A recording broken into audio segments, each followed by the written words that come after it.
Kalau anda ada anak perempuan sahaja, anda adalah antara orang yang perlu merancang pembahagian harta melalui kaedah hibah harta. Kenapa? Jom bersama saya Wan Aslim dari channel Pusaka atau Saka. Kami membantu anda merancang pembahagian harta melalui kaedah hibah, wasiat, amanah dan harta sepencarian. Assalamualaikum warahmatullahi wabarakatuh.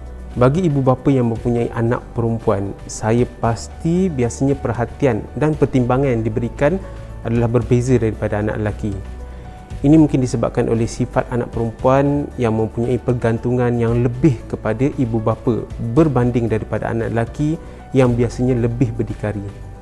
Dalam masyarakat kita, biasanya apabila ibu bapa sudah tua, mereka lebih selesa untuk tinggal bersama-sama dengan anak perempuan berbanding daripada anak lelaki. Ini mungkin kerana kelebihan seorang perempuan, mereka mempunyai hubungan emosi yang lebih tinggi berbanding daripada anak lelaki. Dan ini sangat diperlukan, terutama apabila ibu bapa sudah uzur, yang biasanya mereka mempunyai emosi yang sensitif. Lebih-lebih lagi dalam situasi sekarang ni, kita tengok ramai anak-anak perempuan yang tidak berkahwin dan berkorban demi menjaga ibu bapa yang sudah tua. Tapi dalam isu harta pusaka, kita maklum biasanya anak perempuan mempunyai bahagian yang lebih sedikit berbanding daripada anak lelaki. Keadaan ini akan menjadi lebih kritikal apabila ibu bapa hanya mempunyai anak perempuan sahaja. Dalam kiraan faraid, jika seseorang itu mempunyai satu anak perempuan sahaja, maka bahagiannya hanyalah 1/2, dan baki 1/2 atau separuhnya pula akan dibahagikan kepada waris-waris yang lain. Dan jika seseorang itu mempunyai lebih daripada seorang anak perempuan, contohnya 2, 3 atau 4, maka keseluruhan jumlah bahagian mereka adalah 2/3, dan baki 1/3 akan dibahagikan kepada waris-waris yang lain. Saya beri contoh.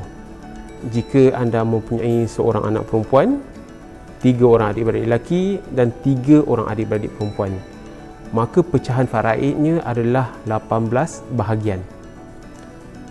Ini bermaksud 9/18 ataupun 1/2 bahagian adalah kepada anak anda. 1/18 diberikan kepada setiap adik-beradik perempuan, dan 2/18 diberikan kepada setiap adik-beradik lelaki.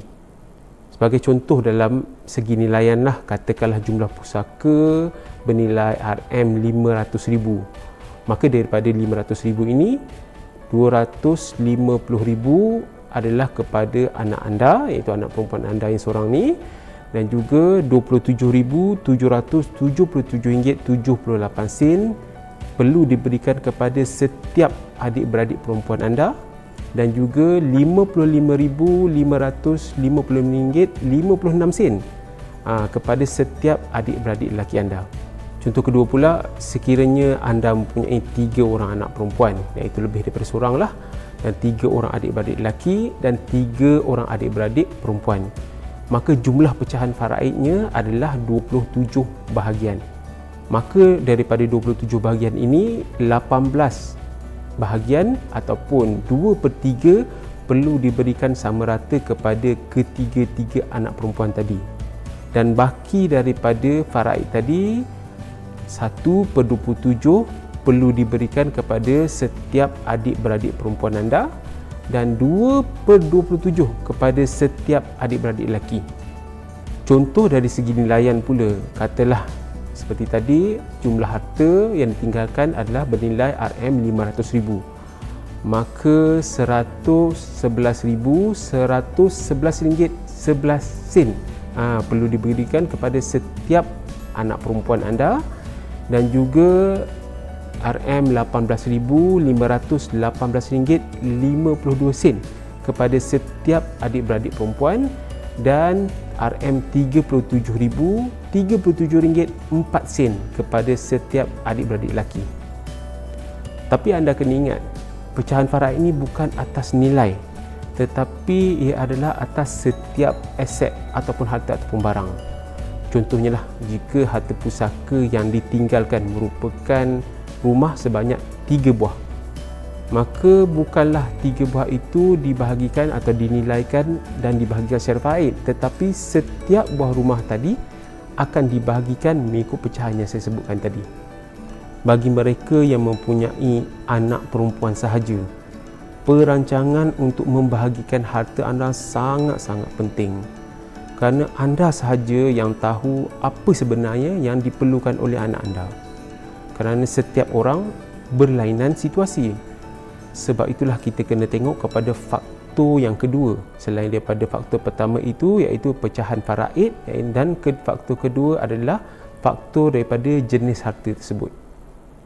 Katakanlah harta pusaka yang ditinggalkan adalah rumah. Dalam setengah keadaan, anak anda mungkin perlukan rumah tersebut sebagai sebuah tempat untuk berteduh. Mungkin mereka masih kurang mampu ataupun suaminya masih kurang mampu dari sudut kewangan untuk membeli rumah. Jadi dalam situasi ini anda boleh lihat mereka sebenarnya memerlukan.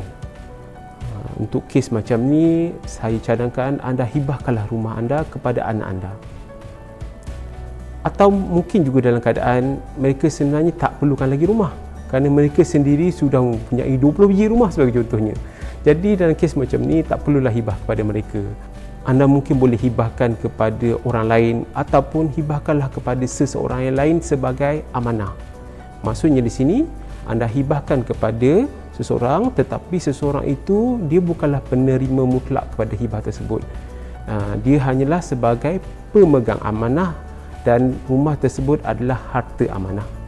Dan anda boleh meletakkanlah arahan sekiranya telah berlaku kematian anda, rumah itu perlulah dijual dan hasilnya boleh digunakan untuk tujuan-tujuan tertentu seperti untuk selesaikan hutang, untuk amal jariah, untuk letakkan dalam tabung amanah ataupun trust fund, ataupun boleh dibahagikan secara tunai kepada waris-waris yang lain. Dan kalau kita cerita pasal harta tunai, wang tunai, mungkin di dalam akaun bank, mungkin di dalam ASB, tabung haji, unit trust dan sebagainya, bagi saya bila kita sebut tunai ini, maka sebaik-baiknya lah kita hibahkan kepada anak perempuan anda. Kerana ialah siapa yang tak perlukan duit, tapi dalam setengah-setengah keadaan mungkin anda sendiri pun tidak mempunyai cash yang banyak untuk dihibahkan. Maka kalau kata tak ada cash sekarang ni, anda boleh gunakanlah hibah takaful. Jadi apa maksudnya? Jadi anda bolehlah subscribe satu pelan takaful dan letakkan penerimanya adalah anak anda sebagai penerima hibah. Tapi kalau kita letakkan duit banyak-banyak kepada anak-anak anda, contohnya anda berikan hibah takaful tadi bernilai RM1 juta, anda boleh bayangkan tak apakah risiko yang bakal berlaku? Mungkin setelah mereka mendapat sejumlah wang yang begitu banyak macam ni, mungkin mereka menghadapi bahaya manipulasi daripada orang-orang yang tertentu, terutama orang-orang yang ingin mengambil kesempatan. Dalam kes hibah takaful tadi, anda boleh gunakan hibah takaful amanah. Maksudnya di sini hibah takaful amanah ini anda memberikan hibah kepada individu lain yang anda paling percaya atau organisasi tertentu seperti syarikat amanah bagi memegang harta tersebut bagi pihak anda.